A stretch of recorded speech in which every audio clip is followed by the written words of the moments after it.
Hey, this is Ross Payton, just letting you know I released a new modern horror scenario called Alienation of the Flesh for the RPPR Patreon.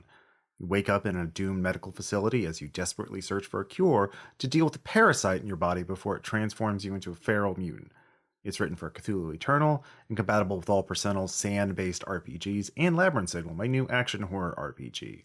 This is the sixth scenario I've released for the RPPR Patreon in the last year. That's over 80 pages of original RPG content, including new scenarios and a full RPG system. If you back the RPPR Patreon, you get access to all of them, plus over 10 years of bonus podcasts, original artwork, and more. I've also created a new option to help spread RPPR. You can now gift memberships to other people, and the holidays are coming up. Give the gift of tabletop gaming, and don't worry about wrapping gifts or shipping them. Use the code RPPRMAS, that's RPPRMAS, to get a 20% discount off of our annual memberships. Follow the link to gift memberships to someone else, or just get yourself a little treat.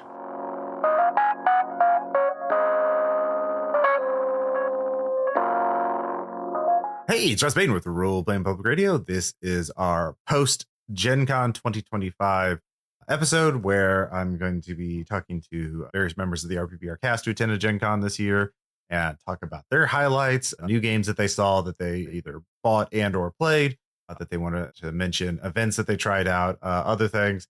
Gen Con 2025 was a packed convention. It sold out.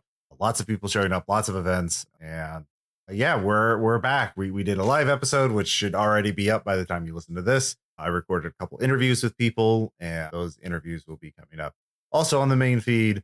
And of course, we have panel recordings. The Delta Green one will be up on the Delta Green Dead channels, or what do you? Or is it going to be on? Yeah, our first person we're talking to is Caleb. How you doing, Caleb? Hey, what's up? What was your question? The Delta Green panel, because we did a Delta Green. I recorded a Delta Green panel for Delta Green. Yeah, that'll be up on the deltagreen.ghost.io and also up on the Patreon. Yes. So if you want to hear the current state of Delta Green and updates, not just Delta Green, but also Arc Dream, because I know Caleb and I have been testing the Black Company RPG, which has been a lot of fun. And, Ken condemns the Vietnam War. Very brave of him in the panel. Yeah, bold position to stake out. yeah, it was a very good panel, a lot of good questions in there. So, but we recorded some panels ourselves, and we'll watch the feed. We did one on mystery writing, action and horror, and intro to RPG podcasting. We also did the Pretending to Be People podcast were on some of those panels. So we're not going to talk about them too much aside from just mentioning them. Just watch the main feed, and they'll be on there sooner or later. I'll try and space out them over the next couple of months. But yeah, Gen Con, it was a lot. I had more fun this year than I did last year. I think for me, having a more structured approach this time where I actually signed up for events this year really paid off. I didn't go to every single event I signed up for, but I went to most of them, and I had Maddie was there too this year. Yes. Yeah. With your spouse. Yeah. Yes. Going with Maddie's great because actually the first thing we went to is on Wednesday night, the Diana Jones Awards, which is sort of like the RPG premier networking event.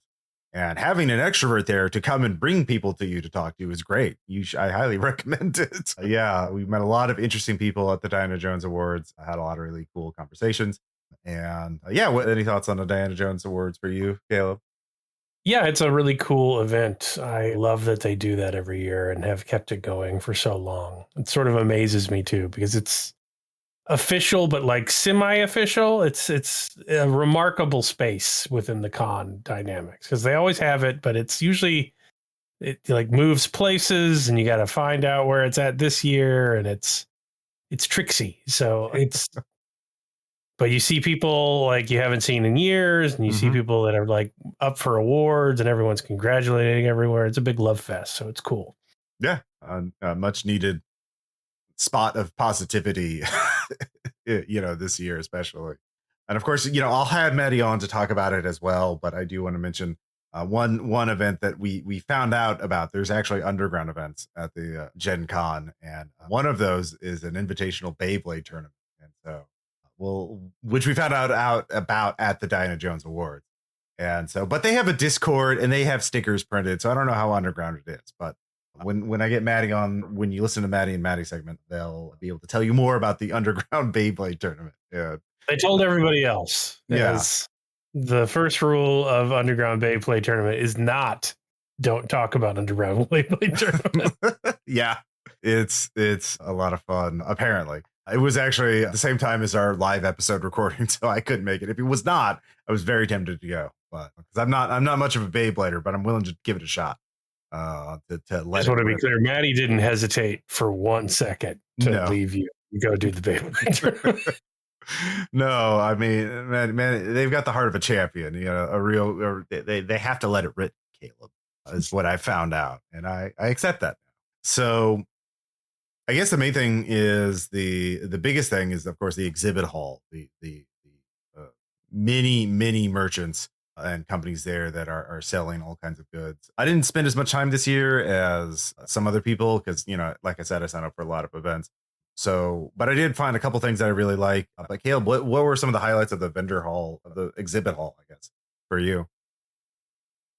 Yeah, the zenification is complete. There's like anybody selling RPGs is selling like also solo RPGs and smaller games and big spinning magazine racks of zines. And I think I saw a bunch of companies say like sales were like equivalent in number but of smaller like denominations because people are buying smaller books and solo books, and that was a big trend that I noticed.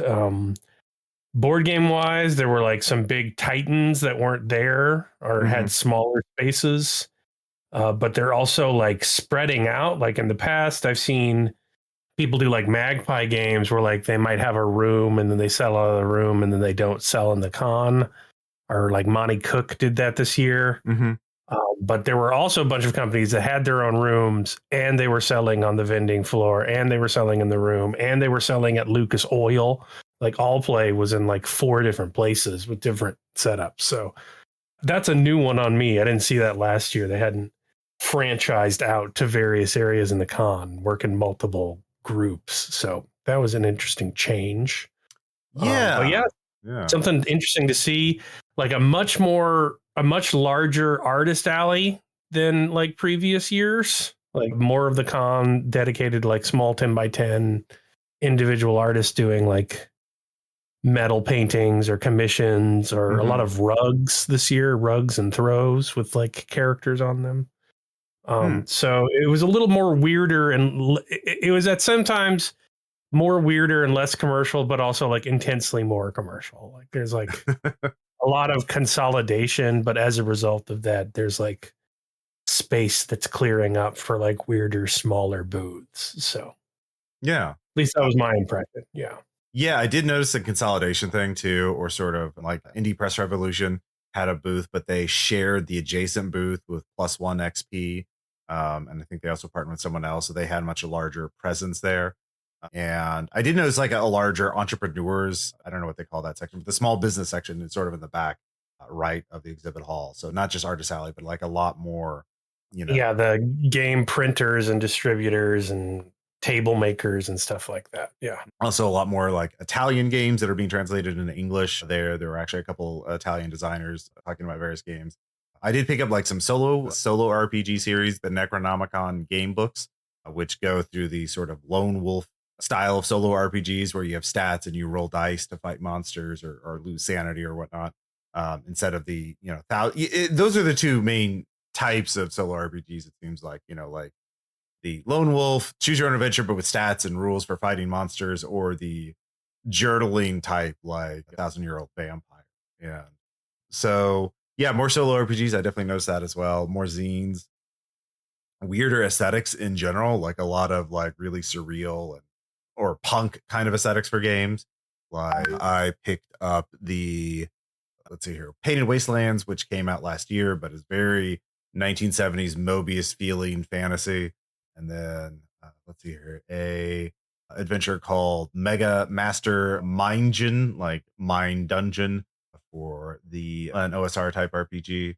And that's one of the Italian Yeah. ones. I would say the RPGs are definitely getting a little bit more experimental and punky. I would not put that in the board game space. The Yeah. board game space is getting quite safe with Yeah. themes, at least, because it's going to have a Yeah. cute animal on it. I Mhm. think the number one game people were psyched to see but didn't actually arrive was about trains. Dear God. Ugh. Railway rivals and all kinds of. Lightning train. Oh, that's It it. was Yeah. not lightning. Yeah, it was a bag builder, but apparently the mechanics are very good. But it's trains, so it made me fall asleep before I could suss them out. Yeah. Yeah, so I did not see the board game space. Getting William Gibson, the street finding its own way of things. It was very very staid, Mm. in my opinion. There was still some cool stuff I saw, but Yeah. No, I picked up a couple of games. I picked up the Sakura Springs Kabuto Sumo, which I'm eager to try out. Which you told me that's like a dexterity game, so I'm interested to yes, yeah. see. Yeah. Uh, We picked up Ruins. mm, That is the hot new game from them. It's a shedding mechanic, but it's got like gloom, transparent card mechanics. So like you need to like constantly shed a card that's above the number of your opponent. So like your opponent drops a 10 and you don't have a 10, then you're stuck out and you're going to have all your cards. But there's a like market of these transparent cards that'll be like, oh, I don't have something higher than a 10, but I have this 8 and that's a +5. So I'll buy that +5 and sleeve it over the 8. And now I have a 13 card. But the tricky thing is that then you are reshuffling that back in the deck. So you have like a very rational deck when you start, when everybody plays. And then by the end of it, you're just like, oh man, does anybody have a second 26? And it has like all these weird powers you can attach to them. I think it's kind of chaotic. So how that many was players also does that go for? 5. Yeah. Up to 5. Dang, interesting. Well, I do look forward to playing that with you. You know what? Go back to RPGs. I do. One trend I noticed was that like they often had the same like size, 8.5 by 11 for the hardcovers, the really nice books, but like they were a lot thinner. Like I did pick up Mythic Bastion Land, and that's like 200 pages or less. I also got the Sutra of Pale Leaves, Twin Sun Rising, a Call Cthulhu adventure book set in 1980s Japan that's King and Yell themed, and the Painted Wastelands, like I mentioned, those are all about the same size. They're like 150 to 200 pages. Very beautiful looking books, but not the big bullet stoppers of previous, RPG books. Of course, none. I mean, Mythic Bastionland's a core RPG book, but the other two are like supplements, but or campaigns. Yeah. Everybody's pushing shorter and less. Yeah. Yeah. For certain. Except for my company. Yeah. Salvage Union is also thick, but that's like more like a 6x9 form factor. Yeah. And yeah, so I think that sort of people are changing how they're designing games, what to write for. A lot more like emphasis on graphic design, artwork, just enticing the person with a page. So let's say other games I picked up I'm eager to try out. I did get the Godzilla trading card game because it's me and I am a sucker for Godzilla. I've heard it's actually pretty good, so I have broken out the rules. I'm starting to learn them. I have not yet, but I will subject Maddie or other people to it as soon as I can. Let's see. I did get a couple. Did you get any zines this year? I don't see. That's the thing. I never know what to qualify as a zine. Like, I never know how many pages becomes like a chapbook or rule book, or you know what I mean. So like, I got some smaller games. Like I got The Details of Our Escape, which is a domino based solo RPG, and then I got Lime, friend of the podcast, Dawn of the Orcs, any nominated short form game, but like I don't know if that counts as a zine or not. Sarah got a number of solo RPGs because she's getting into that, and she went to an event that showed off a bunch of them in play, which I thought was really cool as an idea. But no, I got those smaller ones, and then I got some trad games that are definitely not zines. I got Outgunned, I got a Salvage Union, stuff like that. But yeah, so we came back with a lot of smaller books, but I don't know, like, does it have to have a staple in it? If it's still perfect bound, but I can't see the staple, is it a zine? Like when everybody's printing it through a giant POD house, I didn't see anybody Xeroxing their own shit. I'll tell you that much. Like, yeah. Yeah, that's fair. Yeah, I got a couple zine-esque things. I did get a review copy of Archiver. I also interviewed the author of that. That's a Mothership module about being a film crew in, a sci-fi horror story. So like interviewing someone who's been infected with the alien parasite, and you have to get a shot list and get those shots. Then a found footage themed horror game called Press Play, and then a Appalachian mining or dwarven game called Sooty Beards, which I haven't even cracked open yet. So those are Yeah, the the yeah. IPR plus one XP union was a powerful move because like that part of the floor was always glutted Mm-hmm. with people looking at shit. Now it's because they didn't have any interior space in their booths, partly one, but like it was also like if you were looking for like indie RPGs, it was like that or IGDN, and IGDN was like one aisle over. So it was like very much the zine neighborhood this year Oh in terms yeah. of like where, because everything else was like board games for the most part, unless you had the periodic people, with 10 by 10s, scattered about the artist alleys. Hmm. It was pretty consolidated with all the zines and smaller pub stuff. Yeah. I did get one thing from IGDN, and that's Dirtbags, a sci-fi shooter RPG, because I just like the cover, and I just like the idea of being, some dirtbags shooting people in a sci-fi environment. It seems pretty fun. I'm down for that. But yeah, and then of course I got some enamel pins and little stickers, and not too much. I mean, I like the enamel pins; they're pretty. One set of dice that look like bones. Yeah, not any enamel pins or art or anything like that you grab. I got the pins that Sir David gave me. Yes, I don't pretend to have you the don't have pin pin. set like they Yeah, do. no So pin I fever will, for Caleb. Yeah. yeah, I'll take what is given to me. Yeah. um. So yeah, that there's yeah it was definitely a different vibe a little bit than last year, but I mean, which makes sense. But yeah, it was still very. I'm also very glad that they banned wagons and carts, aside from people who have actually had kids in strollers. So even though they was still very crowded, it felt a little more manageable this year. Um, but yeah, oh yeah, one other thing, I did get Ave Nox, the print copy, because that is a very cool Mega Dungeon campaign that I want to run. I plan to run. So yeah, did you try any demos in the exhibit hall or anything like that? I stood by for a couple of like walkthroughs. We rarely sat for full demos. We bought a game called Botany, which is an interesting little kind of worker placement thing. And we got it just because like the mechanics didn't blow our hair back, but like it has like real Victorian drawings of plants as the Hmm. cards. So it's very gorgeous to look at. Ooh. And it's got a very silly Victorian event card mechanic, a lot like Marrying Mr. Darcy. So Sarah was a sucker for that. Oh, your bustier is too revealing to pick up plants. Go back to start. Yeah, that kind of stuff. So Hmm. yeah, that was fun. But we didn't sit for a lot of demos. Yeah. Yeah. Yeah, I signed up for We two. did a crokinole how to play, but like Oh. we already knew how to play, and we didn't want to do a crokinole tournament because we didn't want to get destroyed by some crokinole hustler. But Oh yeah, yeah. yeah. But we Uh, sat around and played with each other for 2 hours. That was fun. Yeah. yeah. There's that middle ground if you're trying a new game and you go into like a big competitive or like some sort of term or whatever. You're just going to get destroyed. Like you casually play Magic, once a month, yeah, and then you go into the Gen Con shark, just deal with all the Gen Con sharks. Yeah, that would be a bad time. I did sign up for a couple demos of games. Actually, there was one I signed up for that I didn't go to because the Age of Sigmar demo. I didn't go to that because Dan also went to it and said they just explained the rules to you. You don't actually play. All right, cool. I don't have to do it, and it was a free demo, so I was like, okay. I just saved an hour, but I did have fun with two demos. One was an RPG called Hell of a Town, which is an Italian RPG that's being translated into English. And so the quick start guide is out, but not the full rules. And it's basically Who Framed Roger Rabbit style cartoon shenanigans, but it's racy. And the art is done by one of the artists who worked on Cuphead. So it's brilliant art, and it uses playing card mechanics where you draw two cards and add your stat to it. See if you hit a target number, but if you get a certain suit based on what attribute you're trying to go for, you get a bonus to it.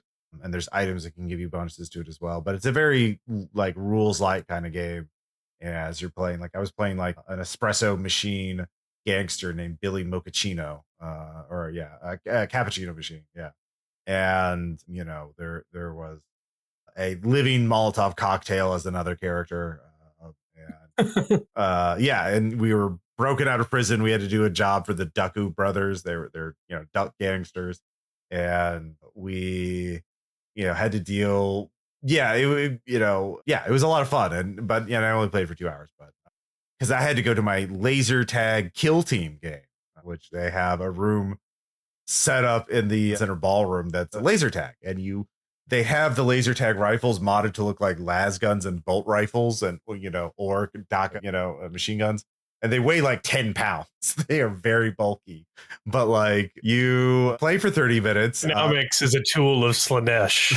Yeah, apparently we can't allow that. Yeah, make it heavier. Part of the challenge is just not whipping someone in the head as you turn around. Put spikes on the handles. Yeah. Yeah, and the orc, we were on the guard, the Imperial Guard, and the orc team cheated. They hid their sensors that you're supposed to put around up on your neck or something like that. And I was like, it's very orc of them. It's very orc of them. So yeah, it's still fun, but like it was like $20 to play for 30 minutes or something like that. So I'm glad I did it, so I know what it's like, but I don't think I'm going to do that again. So, and the thing is, I signed up with like Maddie and Jason and Aaron, and so they're like 5 or 6 of us in the same kill team group. So that was fun.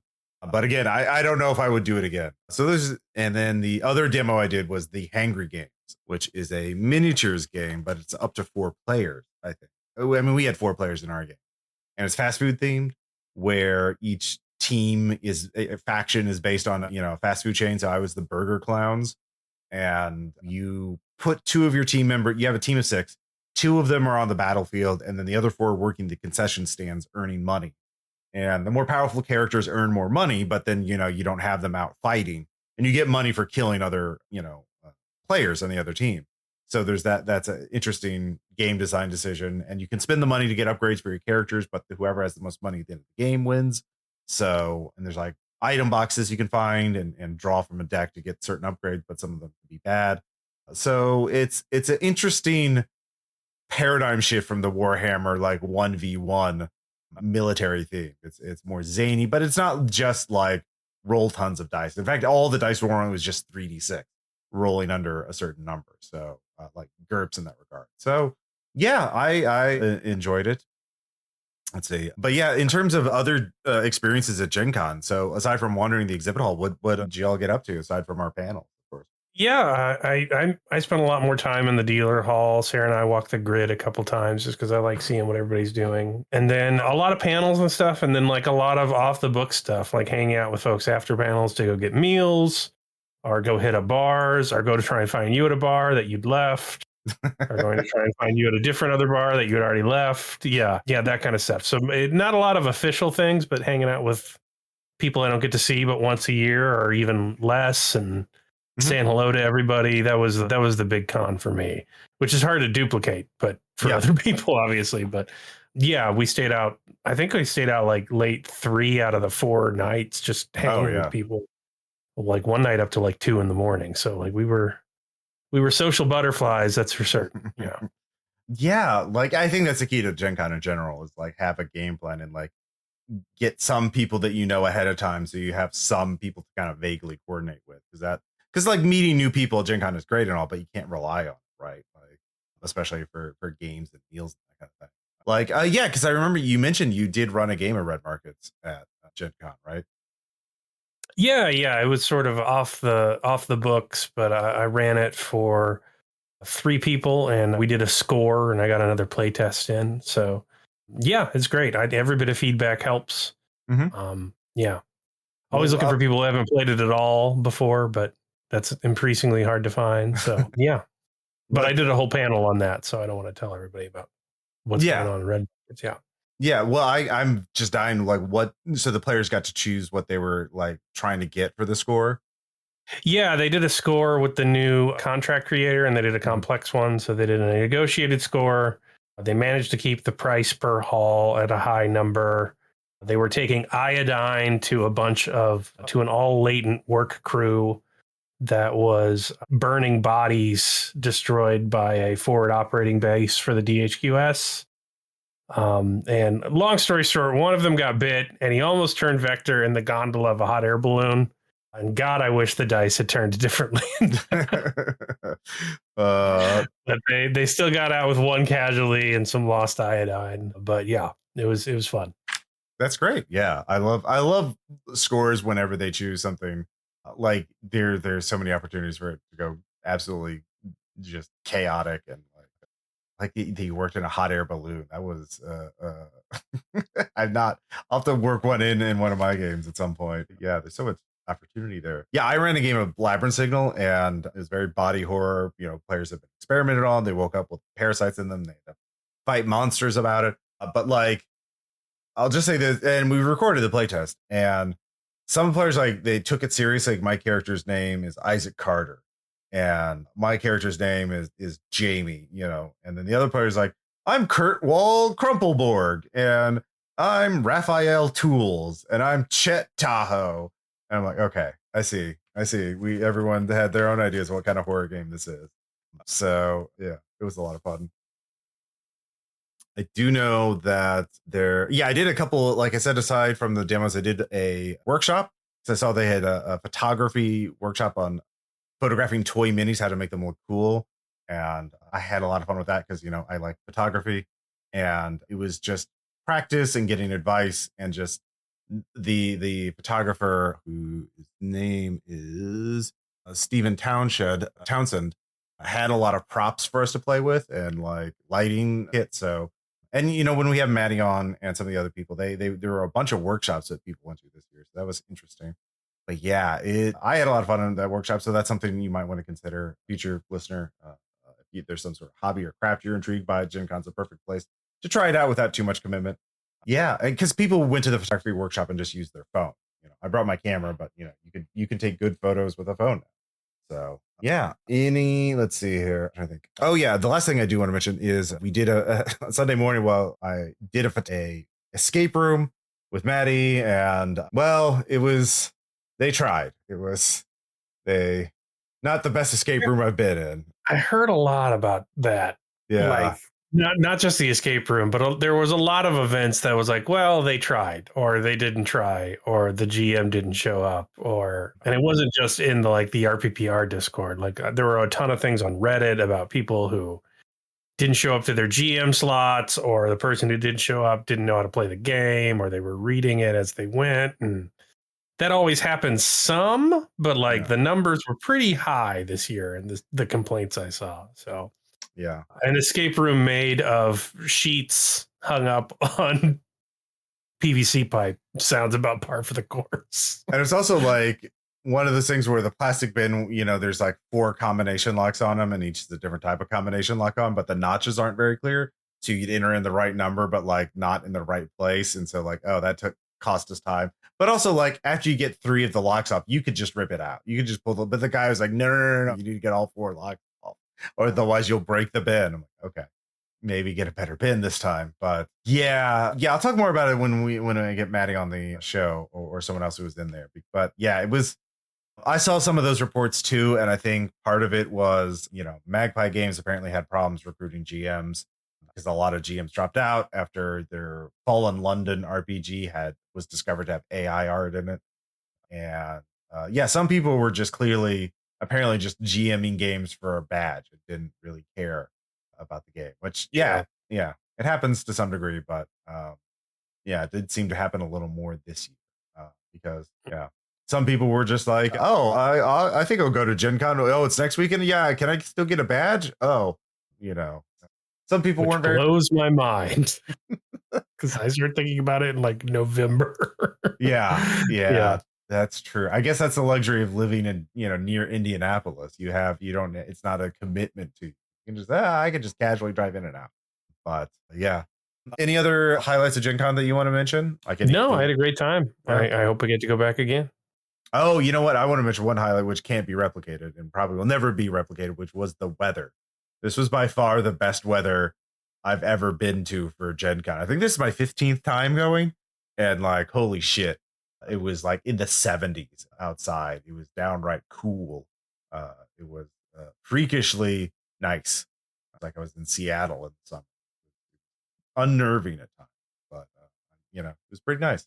So next year, I can't wait for the 90-degree, humid, and smells like hot garbage outside downtown Indianapolis. But yeah, Yeah, the weather was insane this year. It's never been so good. Yeah. yeah. So yeah, and then food trucks. Oh yeah, I got some. Let's see here, kung fu pierogies. They were kung fu chicken, or that's what they were called, and they were like kung pao sauce on them. And it was pretty good. It was good job, food trucks.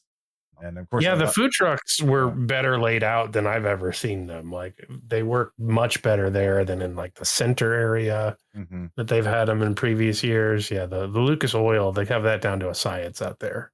Yeah, and very Island fast Noodles lunch. is feeding the revolution. Like Yeah, it looks like a fucking mess for a division.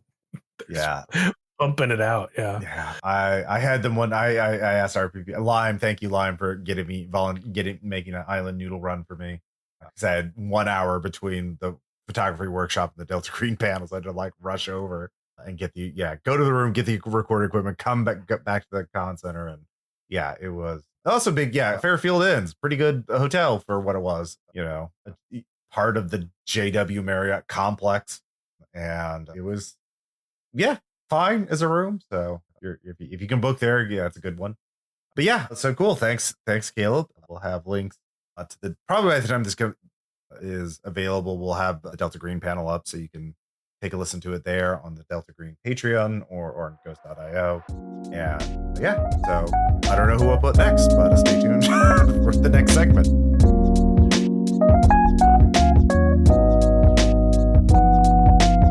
Hey, I'm here with Tom, here with as part of our post Gen Con episode. I don't know what order I'm going to put all these in, so I'm just happy to be here.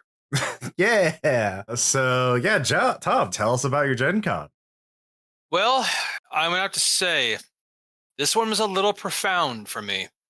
Yeah. Because I had not been there since 2019. Mm-hmm. Granted, I'd started going in 2007 with you, so there was a time for over a decade where it wasn't a year went by I didn't go. Sure. Yeah. But then 6 years off, I'm kind of thinking, I don't know, do I want to go back to this thing? My other travel has kind of become more important, so I'm like, I'll see what it's like. And I will say, by about the first day, I'm kind of floating along. Like, I'm not really feeling it. By the second day, I'm like, oh shit, I think I'm starting to feel this thing again. And by the third day, it's like, all right, Gen Con, you got me again. Good job. So every day. So the first day you were kind of still not feeling it, like it was you were. Well, I guess I was kind of like floating around in a haze. Okay. Yeah. I enjoyed hanging out. I enjoyed hanging out with the RPPR crew and everything. That's always great. I'm like, but it's one. There's nothing in the dealer hall that was really jumping out at me. But then, it just over the course of that weekend, it's just, I kind of just when I think I'm out, that Gen Con pulls me back in. So what do you know what the tipping point was? At what point, you're like, okay, you got me, or is it just kind of a gradual realization? Did you get caught up in it? Yeah, I started feeling it more on Thursday because I did my first event with Julian K, creator of Mutants in the Now, best Mutants game ever. Yep, friend of the podcast. Yeah. Yep, and friend of the pod. And first, I did a random character generation with him. I think it was people that I think were from his Discord, like his own Discord. They might have been backers of his Kickstarter. I think that was possible. But yeah, the members of there's a whole Mutants in the Now community. Yeah. So I did that, and I'm like, all right, that was a lot of fun. I really enjoyed that. And what kind of character did you roll up? A human-born mutant vampire bat. Who had no, but hey, I remember this. Who also is from a wealthy family and went to a prestigious university, and his job is an illustrator. Okay. He's a professional illustrator. All right. And then, I'm like, All right, well, that is just an intriguing character then. And so then then I think what solidified was the next day when Julian ran his actual game for the con, which I used the character I created to play. Yeah. And I'm like, all right, yeah, I'm feeling it again. It's there.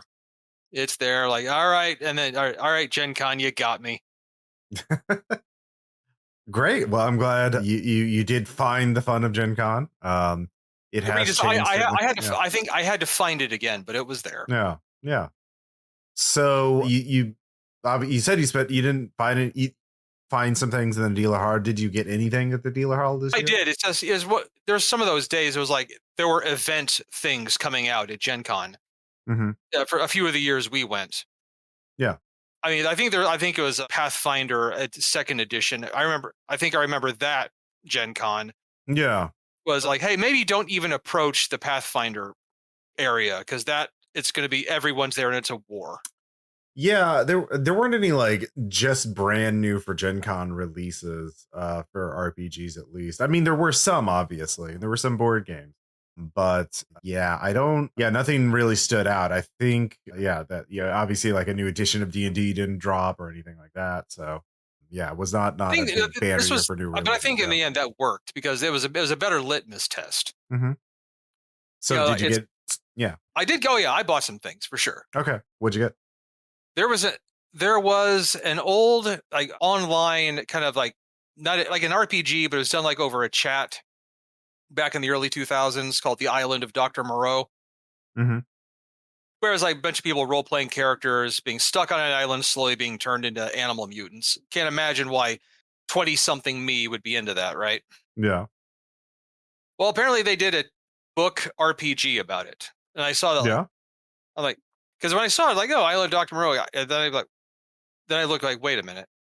This is based, I mean, I wasn't a part of that game, but like, I remember like, it's based on that? I got to get this. Yeah. Have you had a chance to read it yet? Oh yeah. It's very much, it's played with tarot cards. And it's essentially just doing dramatic scenes. That's really, it's not really more of a storytelling game than just a storytelling, like a collaborative storytelling game. Is it meant for one shots or like campaigns? Or seems to be meant for campaigns. Okay. But you can do one shots. Okay. So yeah, that was the first thing I got. Second, I randomly happened across the booth for the creators of Eat the Reich. I'm like, all right, no, it's a sin. I don't have my own copy of this. Yeah, you did quite enjoy the one shot we played. So yeah. Was there anything else at the Rowan Deckard booth that you? Well, yeah. Oh yeah. Well, yeah. I was amazed, like, because when we played Heart the first time, there wasn't a whole lot of books for it. Now there seems to be all the books about it. Mm-hmm. Did you get any of them, or did you just look them over? I just looked them over. Okay. Yeah. I guess you're going to be running your own games that Eat the Reich. Then it sounds like. Oh yeah, for sure. I think I might do I might do it with my online group because mm-hmm. it's pretty simple. I mean, kill Nazis and above all else, kill Hitler. Yeah. Yeah, especially if you've modded or house rule anything, I'd be interested in hearing about that. So because they do have some suggestions in the back of the book about like doing other characters or in other settings. But yeah, that'd be cool to find out if you do that. And if you want to borrow any of my Kickstarter backer, well, I picked up extra leftovers from the Kickstarter version that they were selling at the booth last year.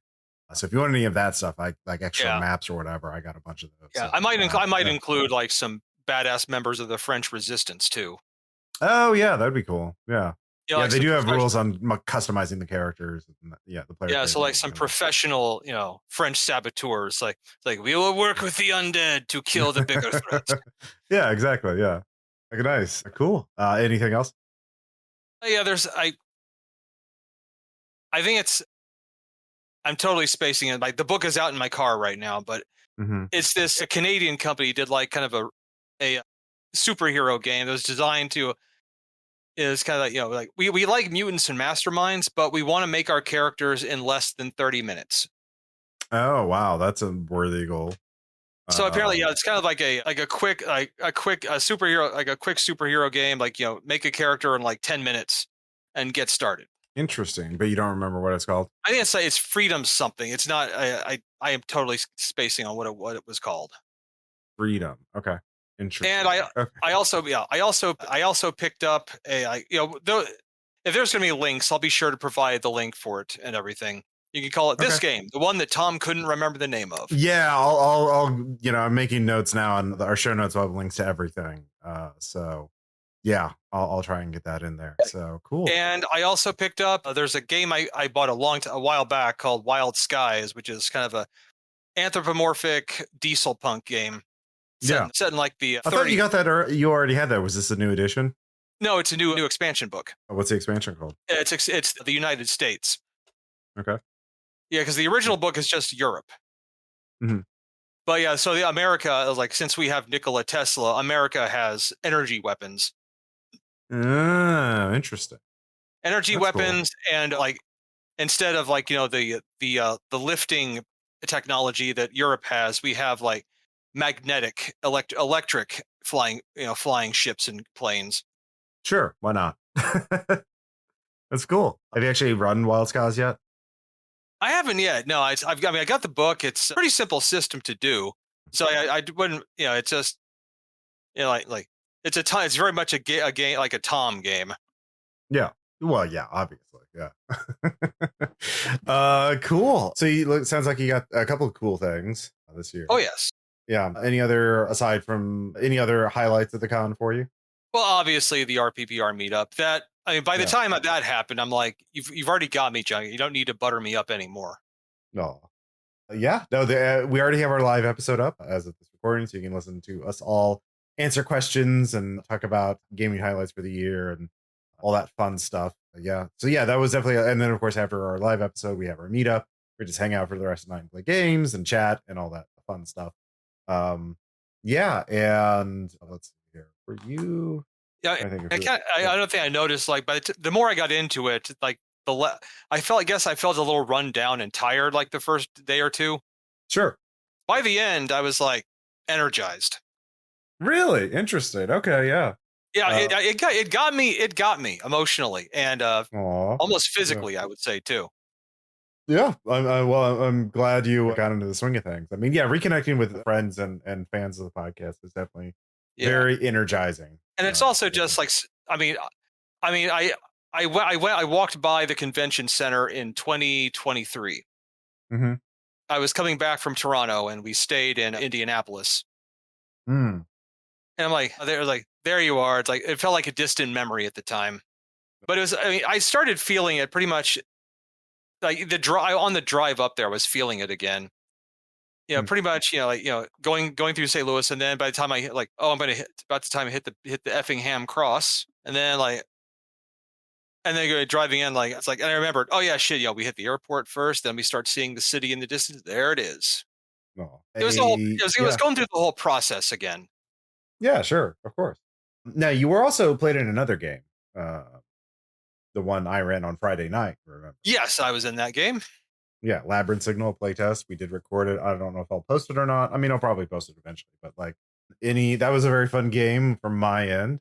And because I was running a scenario that I hadn't like fully written up before. I had the structure in my head and I had the map but I improvised a lot of the details on the spot. And of course I had the monster stats worked out and that worked out okay, I think. What were your thoughts on Labyrinth Signal and the playtest?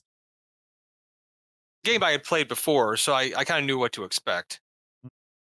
But I think it was a solid game. It was a solid game, like always. But it was also I once again like I know like they were also like they are PPR people. Like I just missed playing games with them in this convention.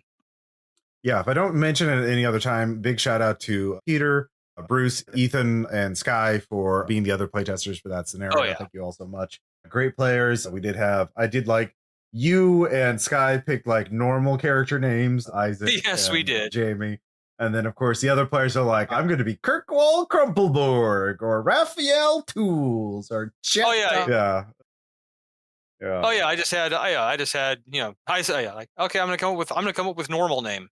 Yeah, just a regular ass name. And no, but you can't compete with Chet Tahoe, a star athlete, I think. But it worked out. No, it was a lot of fun. So yeah. Cool. Any other things you spotted or saw or anything else you want to mention at Gen Con? And once again, huge shout out to Julian K, who's not just a great game, one of my favorite games. It was also I shared a hotel room with him, so he's an awesome guy too. Yeah. Yeah, that's another tip for our listeners. If you're thinking about going up to Gen Con next year, message me or get on the RPR Patreon or the Letter Narrative Discord and ask. We have a Discord set up just for it's not like a public thing, it's invitation, but like we have a Discord just for people who are fans of RPPR and or Letter Narrative Dissidents to coordinate Gen Con, i.e. finding roommates for rooms, travel buddies, people running organized games and sharing photos and videos and Gen Con news, because there's always Gen Con updates over the year, figuring out what events you're going to run. And that was very useful this year because, I mean, using it to say, hey, I'm going to eat dinner here, and having several people show up. It was, no, that made coordinating so much easier. Yeah, because back in the old days, we had GroupMe as a group, a chat, which was nice, but like this was way better because it's dividing different channels. Discord's just a better organized app than GroupMe. Yeah. So yeah. So if you're thinking about going to Gen Con next year and you're a fan of RPPR Letter Narrative, which you should be if you're listening to this, get in touch. We'll get you on the Discord and help you organize. And it's a good way to maybe get someone who gets gets lucky on the hotel lottery. Yes, exactly. Yeah, because then we can cram more people in the good rooms, like sardines in a can, and just cram them in there. Get as many gamers as possible in there into the JW. All gamers love to be in close proximity at all times. Well, sure, yeah, it's gaming goodness. Yeah, I will say one thing I really like about Gen Con was just seeing the sheer amount of diversity of people, and like everybody's just getting there to game. People. Not just people of color, and obviously and people with, visible disabilities, and just like, adults and families and children, and like people of all ages and types, and all getting along, all because, hey, we got a game. We got to get a game together. And that was, especially in this day and age, very, very heartening to see that everyone, getting along and gaming. And as a bonus, I did not get any con crud. That's good. Yeah, that is good. Yeah, it's been a week and a half, I think, or a little more, and nothing's happened. I have no symptoms now. Yeah, I tested myself for COVID after the day I got back, and a couple days, like 5 days after that, and COVID negative. I did wear a mask in the exhibit hall because it was so packed, and I think that helped. I took a bunch of extra vitamins to help build up that immune system. But yeah. That's good. I'm glad you didn't. In fact, I would say if I had any negatives, it's like I know Gen Con can't control the construction, but man. Well, that big old hotel that's going to be right in front of the Crown Plaza is going to have another 800 rooms when it opens, and I mean, there's I'm going to love it when it's finished for sure. Yeah. It just which will give us an extra 10 minutes at the lotto to get a good room. Yeah. But it says this one, like I was inconvenienced by it. Yeah, that's true. Well, I mean, at least on the other hand, you had great weather this year, Tom. Oh my God, what the hell was up with that with the weather there? That was very good. I mean, the first day was still pretty hot, but then the second day, is this real? No shit. I think you said it, which is going to suck for people that this is their first time going. Thinking, this is what the weather's gonna be like when I'm here. Like, no, it is not. Yep. Okay. Well, thanks. Well, any final words about Gen Con? I'm just gonna go I'm doing a slow clap. Good job, Gen Con. You did it. Okay. You got me back in. Well, I'm glad we got that in there. So thanks, Tom. And I would say next year I'm going to be running some Mutants games officially on myself. Great. So and that's even another reason to get on one of our Discords to get access to our RPPR Letter Narrative Discord, so you can coordinate, and because Gen Con is better with friends and with a community very much of people. So. Yeah. And we have a good community, good base of people. And so, keep that in mind. But thanks. And next up, we'll have someone else, because again, I don't know what order these will go in. So. It's like sharp edge dice. It's totally random. It's totally red. That's right. I'll use my sharp edge dice to roll to see who goes next. All right. Well, that's the way to do it. Yep. All right. Bye. Bye.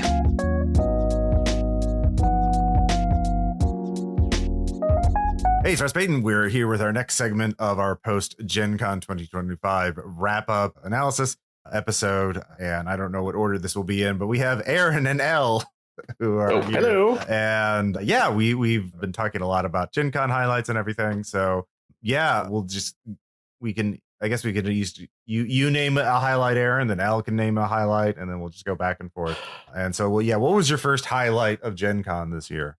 Oh, well, other than just like actually getting to see everybody again and this feeling like our normal Gen Con, which, like I said, last year was great to come back, but this year was seeing everybody. That was amazing, and getting back into the regular RPPR meetup. I will say the first big one is that I did 3 official Delta Green games this year, and all of them went beautifully. Like, I don't think I've ever had that good of a run of 3 games in a row in all my life doing stuff at Gen Con at this point. And it was amazing players, really good reactions. Everybody had fun. Everybody had their tickets. I got paid. Hey, so I'm getting my badge back. So that's amazing. That's the biggest highlight for me. So how many people did you kill? 3 technically. 2 died due to their own actions, and 1 very much got in front of a gun. So that also sounds like their actions. It was somebody else's actions, but they were trying. Okay. But the nice thing, everybody accepted. No one was mad. Nobody felt it was unfair. It's like, nope, I inherited Eldritch powers and used them and didn't do a good con roll, so that's my fault. So nice. But by the way, actually, did you use paper tickets or did you try the electronic ticketing? I used the paper tickets this year because I wasn't familiar with it. But next year, depending on planning and whom I'm able to contact to see if we can do that. Right now, I'm going to see if we can do the electronic ticketing. Yeah, you can just sign up when you submit the events. You can choose whether it's paper or electronic. So I forgot to talk about this with Caleb. So I did the electronic ticketing for the panels this year, and I actually liked it because it was like an excuse to get close to everybody. Like, hey, by the way, let me scan your badge. And then like, here's a postcard for RPPR. Yeah, so much easier. So yeah, I'm going to do that in the future. And I imagine for running game would be even easier because again, like I did do the paper ticketing for the Delta Green panel because I was over 100 people. And I wasn't going to scan 100 badges in, Oh God, no. Yeah. But the other ones went pretty well. And especially for running games, I'd recommend looking at the electronic ticketing system. Wi-Fi and 5G coverage Indy is a lot better than it was in previous years. So I never lost connection. And scanning the badge through the apps is a little tricky, but not too bad. So yeah, that's something I just wanted to note before we moved on. I forgot to talk about it with Caleb. It is kind of important. Yeah. Yeah. So Elle, what was like one of your first highlights to Gen Con? You've been to Gen Con before, right? I have been to Gen Con before. Yes. Okay. So I'd say my overall highlight, or one of the ones I enjoyed the most, was getting together with the podcast. It was really well run panel, and I liked how the moments evolved into kind of best recorded memories. And I'm particularly partial that they all kind of started targeting Aaron, and so he was getting like redder and redder, which we still haven't gotten kind of like the face recordings or the pictures. But so when telling the stories of the sharks, and I thought that was very entertaining, and I laughed very hard. Yeah, the live episode was really good this year. Yeah, I think I've already gotten good comments from people because I posted it already on the podcast, and I've already gotten good feedback from people. Although several people are like, "Hey, Ross, you should run the Enemy Within. Here, I'll give you my copy. Run it, Ross. Run it." I'm like, okay, like it's 10 I'm just books. more Okay. I'm just more afraid about the fact that we are somehow trying to talk Chris into doing Continuum. I'm very afraid for him. We didn't have to talk him. He talked himself into doing that. I just jumped into it. No, actually, funny update on that. Oh no! Chris sent me a message. I'm feeling Continuum Stockholm starting to take hold. Literally just comb my favorite Harlan Ellison stories for time travel yarns, whose rules are closely matching Continuums. I'm going to give people homework. I'm going to need to wrangle some real RPG perverts to commit to this Fitzcarraldo. Long ways from actually running it, but I'm feeling it. I'm feeling the crazy and the impossible, and I'm like, you know, I'm there. Let me spirit bomb you, Chris. I will pray for you. I will send you my energy. Please make this. I'm there for this right now. I will bitch along the way ever so if continuously, but I'm there though. I'm there. So, oh my god. Anyway, yeah. So aside from running games, what was one of your other highlights there, Aaron? Well, Elle and I together specifically, because of her, I did something I haven't really done at a lot of other Gen Cons, which is go into other events, because mostly it's been like the dealer room finding stuff there too. But we tried a couple things together. One of the fun ones is that we did the Starship Horizons Bridge Simulator, which is somewhat similar to Artemis Bridge Simulator, but more involved within the actual role-playing elements. So when they gathered your crew together, they gave you cards that are collectible, kind of like for True Dungeon, and then you decided on your role, you decided on how you were going to outfit your ship with the cards, and then they brought you into a full built bridge simulation that had all stations, it had touchscreens, it looked like you were going on a Federation starship with a projector, and we had control over everything. I was doing the piloting since it really felt the least intensive of all of what we were doing, but I was the engineer. It's a really good. Yeah, I was the engineer, I was the scientist. I was a scientist because I'm a scientist in real life. Right. So that's true. It was Aaron and I try to do kind of one what we call pricey event that we save up for and we pick out together. And so this was our pricey event. It's honestly about half the price of True Dungeon, and I felt you could go into this experience. And even if you get a bunch of people that had never played before, still come out and have a really good, well-rounded time. They guide you, they help you finish, and it's just a great experience. And the deck that you get to keep, and you can kind of continue to upgrade. So we can take our cards back next year, and then we can play another mission. And that, by the way, they offer 4 different levels of missions. So if you get into this and you play it more often, you can get to the experience levels with people that have great decks, and you can upgrade your ship, you can salvage parts, you can trade, and you can do all kinds of things. We particularly were looking for probes that had gone rogue, and we had to fight a battle where the aliens kind of came after our allies in a ship. It was really fun. Aaron crashed the ship. It wouldn't move, so I had to come in and save the day by sending the probe out to go get they weren't hostages. They were on an abandoned ship. They were, because our probe could go faster than our ship. How many miles an hour? I did not crash the ship otherwise. We got into a fight. The engine was borked and our engineer wasn't giving me enough power. That's what happened. Thank you very much. Well, the ship was not going, and so I outdrove the ship with my little space Your pod. probe. Yes. But no, it was, again, tons of fun, and outside of it, it's one of those where if you can be in with another group of people, and it doesn't feel as reliant, I guess, like something like on True Dungeon 2, when you don't feel as much of the stress, I guess, in that, because True Dungeon is still fun, but it does that, I feel, is very reliant on the people that you go in with. Mm-hmm. So and this one did not. So yeah, it's interesting. I'm looking up their website. It says you can run it at home. You buy a copy for $60 and it can control up to 6 seats. So was your crew 6 players in size? It was, we had a full 6 crew. So it was funny because our engineer and our captain actually switched positions in the middle of it. So, but because the poor guy who was captain's like, I'm not sure I can make decisions, and the other guy's like, I can be decisive. Let's get up. So, but the fun part about it was doing it at Gen Con, because so you sit around. Artemis is Windows 95, if that. Oh, we played this. So. Right. Yeah. It looks, for those of you that may not have, it looks like War Games back in the 80s. But this is touchscreens, very modern. So you sit around a computer, everything's in color. There's trial videos that go through every position. They're kind of like the HR videos. They're actually terrible, but in a funny way, that describe the positions. And then you pick your position. And then when they load you into the main server, you actually go into a room with a console you're standing at, and it's like being on a spaceship itself. So you have your own touchscreen, and the only things that you can do are your role. So I couldn't see anything about the engineer because I was locked into the science role. I couldn't drive the ship, but it was very unique. And I think that's something that you couldn't do at home, which was really great about doing it at Gen Con.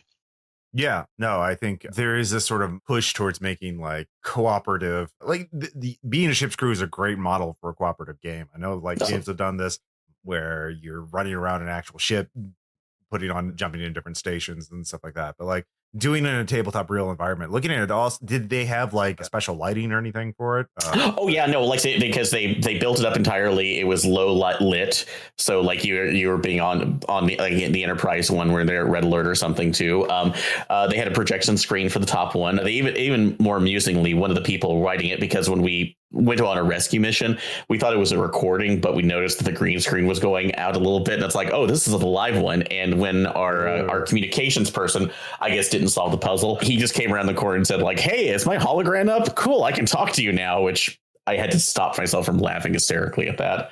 It's like, okay, that's a good one, but it was really well done for the interactive portions of it. So and everybody was into it. The only thing that I think made me laugh is that when we were on they were showing our training videos, it did give you very big infomercial actor energy. So which can be a feature, not a bug. Yeah. Oh, it was absolutely a feature. With like the funniest one is like when they were doing the engineering briefing, the woman who they had doing it looked completely disinterested. She was just looking off to the side, but the graphic they showed behind her was this burning energy field. So we just kept looking at each other going like, is the engine room on fire? Do we need to be concerned about this? Do we need to learn from her? So don't worry about it. Yeah. Don't worry. And then we figured out when it's completely immersed. So you're in there figuring out your own screen, and you realize that you're playing your own part while collaborating with the rest of the team. So I think like a third of the way through, I figured out that I was getting emails other people weren't getting, and then I could send those emails to other players, or I could read them out loud to the group. So a lot of it, I think, will just be so much fun going back and playing it again, having gone through it the first time.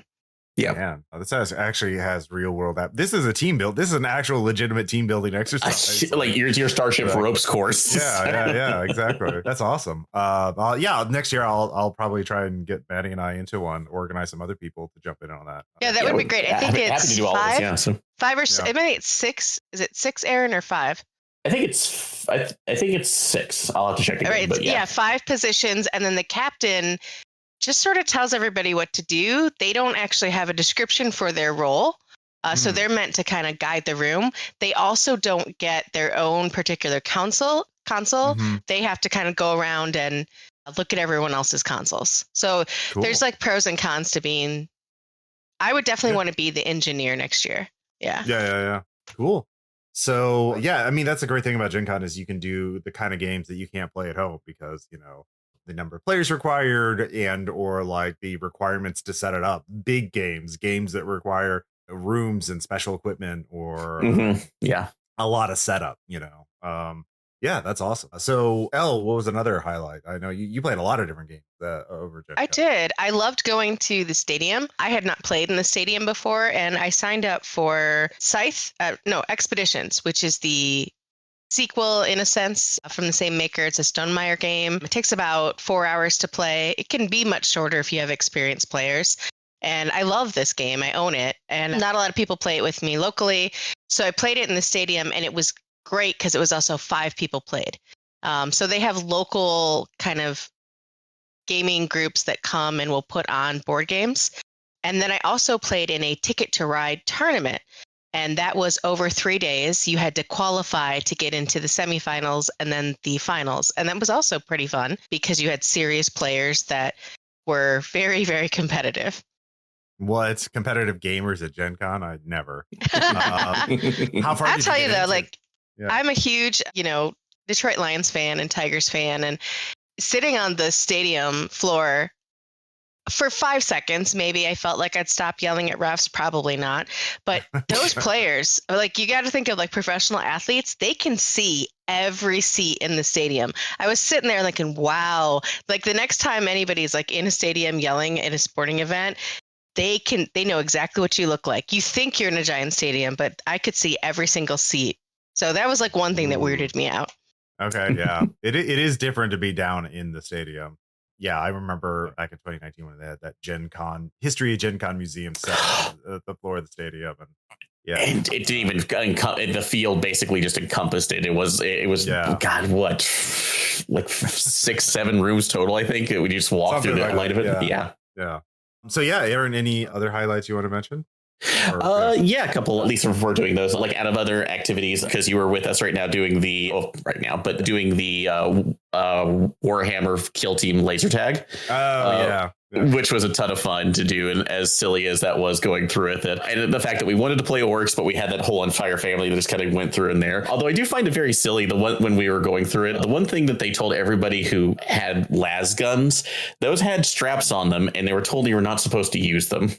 So even though the guns were so heavy compared, I mean, honestly, not like running around and not hitting people with them or getting hit by someone swinging a las rifle around was like the biggest challenge of that. Oh, absolutely. Yeah. I think that there was a specific reason why Jason and I immediately went like, we're going to take the bolters. Thank you. So, but yeah, the other, like I said, other highlights, I will go back to my game for one, because I got one compliment that I was very flattered by, and I realized I don't think I've ever actually gotten this way. But we had one woman who was in, because of my first game. So I re-ran Beloved Dead because I'm retesting a lot of the Cthulhu or Delta Green scenarios I've written to see if for a future project that may come later this year, we'll see. But I wanted to see how that would run in more of a con setting specifically for Delta Green. And once we finished, this one lady, and hopefully the recording will pan out because it was very loud, but she was basically paramount for the final decision. And when we ended, she specifically told me like my game was like the best game that she had played of anything, bar none, at Gen Con. And I'm like, holy shit, that's I was like, I thank you so much, but also that feels heavy as the first game I've run this entire convention. So, but yeah, no, there was like a lot of other highlights to see the games, and I got to do the painting for Bandai because they gave you miniatures for the Gundam Assemble game that's coming out for it. So we got to just sit there around there and play around with that painting. Also, something I didn't see the last time is since we actually left on Monday. So for the first time, we got to see con close and how it actually functions when everybody's there. And by God, everybody's out. Just the minute they blow the whistle right now, everybody's there. They want you out of there. No questions asked. Sorry, you're done. Goodbye. So, but staying an extra day was great. Another thing we did was kind of a collaborative RPPR escape room on Sunday. Yep. And, we did a lot more things on Sunday than we would have been able to do. Last year we could just, let's get out of here so quick. And it was a little messed up because it was a Sunday. I think there was another convention was coming in that was actually for Special Olympics athletes. And so a lot of the rooms that had been reserved during prime convention time had been moved. So our escape room was not very immersive. It consisted of 2 tables in a room with like 4 other escape rooms, but it was still fun. And it was still neat because there was like people that we knew and we didn't get to see a lot and hang out with and problem solving together. And I think it was funny. And then we all took our picture. So I definitely had fun with that. I'd like to do more escape rooms. Aaron and I did an escape room last year, which was more fun and it was earlier. So maybe doing it on not at the end of the day and at the end of the con. I might pick my timings a little bit better on collaborative events, but overall they were still really fun. It's a good wind down because it's an hour long and you're done. But you're not going to solve an escape room Sunday morning at Gen Con because you're running at 50% of brain hour. At best, I will say in our defense, though, if they had not put the locks upside down and backwards, we stood a really good chance. I think we did pretty well. We were 75% there. So yeah, that's true. The locks did screw us over by not indicating where the notches were to actually put in the code correctly. And maybe they should get bins that can't be ripped apart with 3 of the 4 locks removed instead of just They're very mad about that. And also audio clues. Those are terrible for an escape room. Because that has 4 other escape rooms in the same room. Yeah. And then the guy running it has to listen. But we're talking about wins. Yeah. I'd say my other win that I was really excited about is I've been chasing a particular card in the TCG game that I play, Larcana, for 2 years. And every time I go, you get an extra pack. It's always a certain set. I know I can buy them. I know I can go onto TCG and buy them, but I want to pull it. It's a thing. I have a problem. And then while I was at Gen Con, I got 2 of them. So this is a card I've been chasing. I only had 2. I wanted 4 for my master set. I call him Emo Beast. If you saw the card, you would understand why. And I mean, the downside is that in like 10 days, he's out of rotation. He's not getting reprinted, so I can't actually play him. But I was really excited that I was able to pull one from a pack and trade for another one. Hey, yeah, you got that going for you. And that's awesome. So yeah, it's again, you can do these things at Gen Con you can't do anywhere else, and getting this chance to get a good pull is very memorable. So cool. Any other highlights that we haven't talked about yet? Or I think we hit on the main thing. Yeah, I think we did. So other than just finding out some, other than just like this, Artist Opus, so is a very good paint. It's like paintbrush company that Jason, Maddie, and I found, and we spent way too much money over there. But we have quality brushes now. So, ooh, and to use with those quality brushes, Aaron and I have another problem: Turbo Dork. It is a paint company, but they're very good paints. So they're very color shifting paints and whatnot. So we bought a ton, and because of our meddling, one of the local stores is now actually carrying them. So cool. Yeah. Because it's not a problem if everyone joins you in it, then it's a cult, right? There you go. Well, cool. Well, thanks. Yeah. Well, it sounds like you both had a great Gen Con. Those Delta Green games I'll have to go through and listen to, and try and clean them up as best I can. We'll see. Yeah, we'll see. But if I can, I'll make them available somehow. I haven't figured out how yet. But so I haven't even listened to the game I recorded, the Labyrinth Signal game I ran. So which I need to do, many things to do, but we gotta move on with this episode. So stay tuned for our next segment, or maybe this is the last segment. I don't know yet. We'll find out. So in editing. So well, thanks, Aaron and Elle. Bye. No problem. Yeah. Thank you. All right. Bye. Yep, see you later.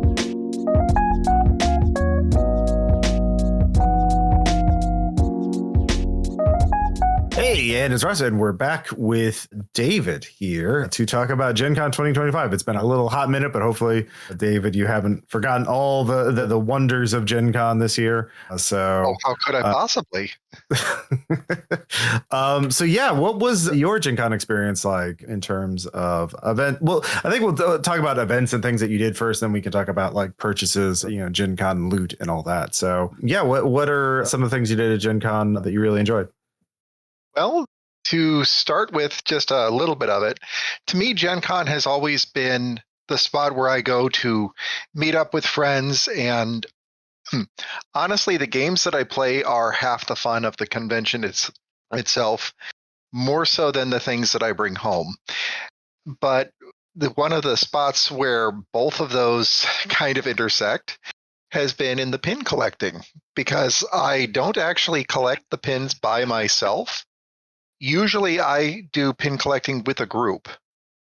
And the way that my Gen Con started this year, like while I was getting my badge, so we weren't even in all the way, the guys from RPX surprised me with 2 custom pins. One that is a fan art of my dog, and it's absolutely adorable. And then the other is a custom pin for me, because I've had the tag of the mauve hand for over 20 years now. I've been using it for so many different gamer tags, and I now officially have the mauve hand pin. And that kind of colored all of Gen Con for me, because I had 100 of each of these, and I proceeded to give those out as the convention went on. And it was the moment that made my con, and hopefully I got to make a whole bunch of other people's conventions too, because getting that unique pin is, I can't even put it in proper words. I won Pin Quest before I went to get a single pin this year, and there were some lovely pins this year. But that was my first win. Oh, yeah. Yeah, we'll have the pictures of the pins and the episode art, so you could all take a look at them. No, it was super cool. It was I have in my pin collection as well. So yeah, but yeah, there were some really good pins at Gen Con. But we'll get into once we get into the cool stuff. But yeah, to be fair, I did get to play in a couple of games that I always try to play at least one new board game and at least one new tabletop game or new to me role-playing game.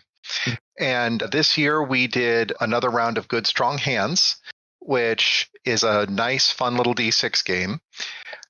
Christy and I got to revisit that one and recreate a moment that we had for Christy's first Gen Con in playing Good Strong Hands. But our new game this year was a game called Landmarks, and it was really, really fun. I think we're going to be bringing that to board game night in the future, and it's going to be so much fun. Cool. Well, what is Landmarks like? Basically, you've got one person who is pathfinding on an island. So think of it as like a hex grid island, similar to the way that Settlers of Catan sets up. Yeah. But you get 3 words on the map to start with. And then every turn, your Pathfinder gets to give you 1 extra word. And then the players get to figure out where does that word go in reference to the other ones. And basically what you're trying to do as the Pathfinder is communicate to everybody on the team where the safe spots are. Now you have a limited number of words that you can give at first, basically limited by the amount of water that you have. And so you can find more water and refresh. You can find the treasures, because there's 3 of them on each island, and get to the exit point without getting cursed. So if you hit the traps, that's bad. If you hit the curse, that's bad. There is an anti-curse amulet that you can find that will eliminate 1 of the 2 curses. But basically, if you hit the second curse, you're dead. And so basically, you're trying to get everybody off. And all of the different scenarios that you have for it, the cards that you can play to start, have 3 words to begin with. So when I was playing as Pathfinder, the first 3 words that I had, for instance, were dirty, gasoline, and chocolate. And so I had to try to get them away from gasoline and chocolate. So I used the words caramel, toffee, treacle, and vanilla to basically draw a path. And so as we got deeper and deeper into it, they figured, okay, well, caramel is evocative of chocolate, but nowhere near gasoline. So let's not put that next to gasoline. Okay. And it worked. Interesting. Yeah. How many players does it have? Do you know? This is one of those lovely games similar to Codenames, where as long as you have a minimum of 2 or 3, you can play. Because basically you just write the words on dry erase, and then the Pathfinder can say each word 1 time. No inflection, no nothing, no other communication. So you can't pull the charades or anything like that. But you just basically write it on the little dry erase hex tile. And then all of the people on the other side get to argue amongst themselves and figure out how to get out. Oh, wow. And one of the things that was fun with it is that when we were playing it at Gen Con, we had me and Christy, there was a mother and daughter, and then there was a single guy. And so Christy and I know each other fairly well. We're roommates. We can talk, and we can actually communicate with the thing and the place with the guy, and know exactly what we're talking about. And the mother and daughter had the same level of communication. However, this complete stranger, the single guy, had no window to any of the things that we would discuss. And so it was a good test for us, because you can kind of see how this game plays when you have people that know each other really, really well. And you can also see how it works with complete strangers. So you can go, well, for one person trying to figure out what does Darmok and Jalad at Tanagra actually mean, Yeah. Cool. That sounds like a lot of fun. Yeah, I'll have to play with you sometime. So yeah. Any other games? Also got one called Squirrel Away, which I love bluffing games. It's one thing to be able to lie to your friends. It's quite another to be able to lie convincingly. And this one is kind of a dexterity game meets a bluffing game. Because the way that this one works is you're trying to get colored acorns in batches of 4. So basically 1 red, 1 blue, 1 green, 1 clear. And you have a handful of cards that all depict acorns on them. And so when it's your turn, you pick a card from your hand, place it face down in front of you, and then with one motion and one hand only, snatch acorns from the pile in the middle of the table. And then you get to tell everybody what acorns you have in your hand. And this is where the bluffing part comes in. You can lie about the acorns in your hand, or you can lie about the acorns on the card. And everybody has a certain number of fib tokens that they can just kind of go, no, you're a liar, and I'm going to make the accusation. And that depends on how many people are actually playing the game. Mm-hmm. More players, you get more tokens to call. But basically, if you think that I am lying about what the card says or what I've got in my hand, you can call me out.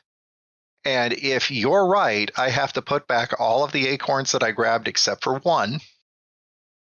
And if you call me out and you're wrong, I get a bonus acorn. And considering that the game is won or lost based on how many groups of 4 you have, it behooves you to snatch the extra acorns when you can. Right. And to do it in such a way that nobody can catch you doing it. Mm-hmm. Now, we found out that this is both a dexterity game and a really good bluffing game, because it's dexterity because you only get one move to grab acorns. And it could be a lie by accident, because if you're trying to grab 3 red acorns and there's only 2 of them side by side, you have to snatch all of the acorns in one go. So you would have to first nudge the table to get the acorns all together and then snatch your 3 red. Or you could accidentally grab too many, unless you've got really, really tiny hands like poor Christy. She's got these really dainty, girly hands. And so when there was one where she had to snatch 3 acorns, she barely managed it. Aw. Because they're big acorns. Right. Yeah. Interesting. And cool. Yeah. For me, it's been especially fun because I've had, well, let's just say a couple of problems with my left hand this year, and getting to play games that make me use my left hand more have given me more of a chance to get my mobility back. So I can use all of my left hand again, and it's games like Squirrel Away that have done that. Also games like Cat in the Tower, which is kind of like inverse Jenga with kitty cats and cooperative. And so Dex games have been useful for me in the way of games as therapy, which I highly recommend. There's something about the mentality of you need to work to make this thing happen that goes against my core. But if you tell me you play to make this thing happen, I will do it. I literally lost a ton of weight because I couldn't proceed, or I couldn't convince myself to go to the gym for love nor money. But on the other hand, if you tell me if you take a walk over there and you can catch an artificial fox on your phone and it's on fire, like there's a Vulpix over there, okay, it's mine. Right, you gotta get the right motivation. Yeah, that's fair. And to be fair, games as physical therapy have been an absolute godsend for me. And so if I can convince myself that I'm actually just playing, I will play to win. And then the next thing you know, the prize is that I've made myself better because I've hidden the therapy in the game. So that's where I'm at. The Squirrel Away was a gift from a friend, and I don't think that Greg knows just how much of a gift it really was, because I've been sneaking acorns and making sure that I can pick up acorns with my bad hand as opposed to the one that hadn't had the surgery on it. So, yeah. Oh, cool. Well, I'm glad to hear that. So, but, obviously there's a ton of games to play at Gen Con, but there's other events too. Did you try any other events at Gen Con this year? I mean, obviously we are, the RPPR live episode, but, that's already posted. So, but were there any events that you did that, you'd like to talk about? Well, to be fair, most of the events that I did are RPPR and RPPR adjacent. Like, I did go to the meeting and got to spend time with some of our fans. And I love doing any of the things where we get together with the fans face to face, because I love all of our fans, every last one of them. And I cannot have enough time face to face with everybody, especially over the course of Gen Con, because it's such a huge convention. And let's be fair, we have got a lot of fans, Ross, and it floors me every year that there are still people that I haven't met. Oh, yeah. And we've been doing this for how many years now? It's a number. Don't worry about it. It is a number of years and a large number of people. And so anytime that I can find a way to meet multiple people at once, I try. And for that, I do go to the meeting. Every year we go to Fogo de Chao, and we just summon the paseadores and have all sorts of different meat in the Brazilian steakhouse. It's become an unofficial tradition, and so I join in. Not because I can eat all of the meat, because frankly, at this point, I shouldn't be. Frankly, at this point, I should be eating less. But I do it because it's a chance to just run into people that I otherwise would not.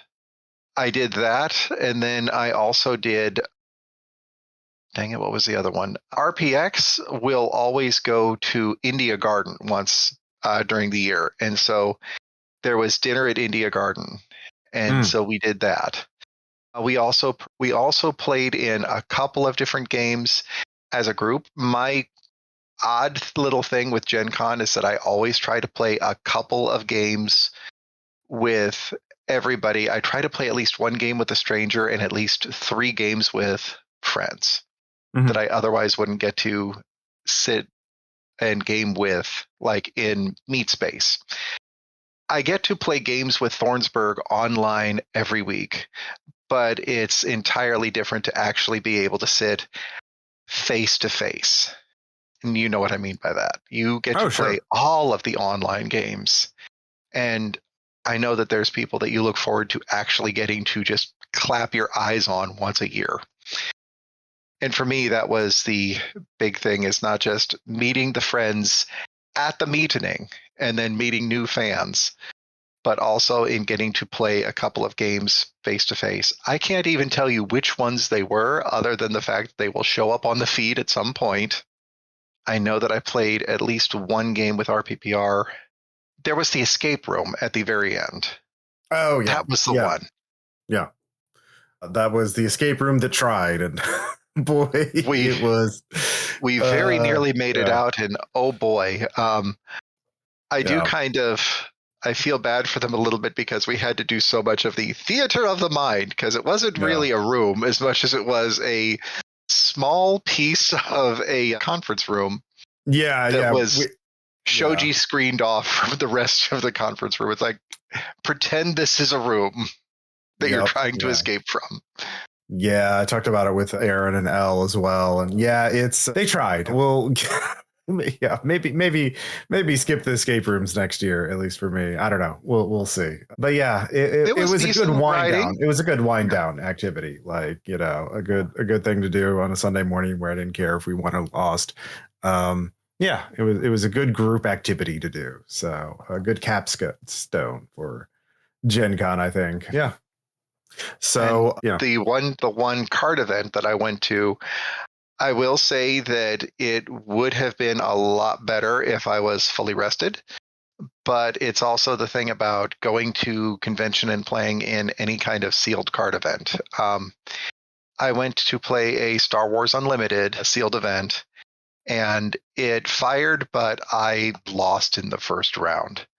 Like, there is nothing like playing in your small local tournaments and going, I'm pretty decent at this, and then putting together a sealed deck and getting your ass absolutely handed to you at large conventions. That just takes the wind out of your sails. I had a little bit of ego for a minute there, and now I don't. Yeah. It was... boy. Yeah, going from a big fish in a small pond to the ocean is a bit of a shift, I imagine. Yeah, those competitive players who travel specifically to big cons for the games there, they're a different, level of focus I imagine. So in my younger days, I tried to be one of those in Magic the Gathering and found out the hard way that I just do not have it. I like to play for the fun of the game, but at the same time, when you are playing for I'm going to try to win in a way that nobody expects, and then you try to play like that against I will win at all costs players, you see the difference. Yeah. Yeah. I mean, when you think about I live, breathe, and eat the game versus like, I have other things to do with my life. Yeah. It's a bit different. Yeah. Yeah. So. But I did walk out with a promo Christopher Lee card, so that's what I was after. Oh, cool. Nice. I've got a set of promo Tyrannesses. So just those promo cards alone made up for the amount of time that I spent in the game and the amount of money that I spent on those tickets. Basically, the promo cards made up for it. So as funny as that sounds, this was a zero-sum game. I actually broke even on this one. There you go. So, but yeah, in terms of other loot, what else did you get at Gen Con that you really liked? Well, considering that I am the pin guy, I have to talk about some of my favorite pins of the year. And oh my goodness, there were a lot of them. Weirdly enough, this year, the big rare pin wasn't the one that I really wanted. The pin that I was most after, pins that I was most after were common pins. Mm-hmm. So let's start with the complete set from last year. I was missing 2 of the Gamer Quest pins, and we managed to acquire those. So to go along with my Red Panda Paladin and the Raccoon Ranger, there's also a Rabbit Rogue and a Walrus Wizard. And I've added those to the list. Speaking about raccoons, there's that old joke of raccoons in a trench coat. And I've got a pin that is 2 kobolds in a trench coat, and the trench coat is hinged. So you can basically open it up and surprise, kobolds. Aw. Let's see, there were 3 different tea companies that all had nice artisanal blends of tea scattered throughout Gen Con, and all 3 of the tea companies had really amazing pins. One of them is one of my favorite pins of the year, courtesy of Deadly Tea Party from Eclipse Phase. Eclipse Phase, yeah. And so Tea and Absinthe had a teapot that says almost certainly not poison on it. And it's a purple teapot with a little green D20 pouring out of the spout. And so that was my favorite tea pin to go along with, I forget what the company name is, but I think it was Dryad Tea, had a stack of books with a teapot shaped like a D20 on it. Action pin wise, I've got the 2 kobolds in the trench coat. I've got one pin that is a working Ouija board. So it's got a slider in the middle of it with a little placard on it. Mm-hmm. The planchette. Let's see, the rare pins. I did get the full set for this year. There was the nice Trade-A-Pin, which this year for trading the staff, it was a D12 to go with last year's D10. There is a game company, Asmodee, that is rolling out a game called Mystic Curling Club. And they had, as their logo, they've got a 9-tailed fox. And Christy and I both wanted that 9-tailed fox pin because it looked pretty on the little form. Upon getting it in real life, it is the largest pin out of all of the common pins, and oh boy, is this thing shiny. But between the Hot Box Pizza pins, the 2 different game company pins, there's one for Paizo, there's one for D&D Beyond, which basically if you went and signed up for D&D Beyond, you could get the Beholder pin for free. And so I walked out of there with 40 unique pins, including all of the hot box for the year. So we did really, really good. Nice.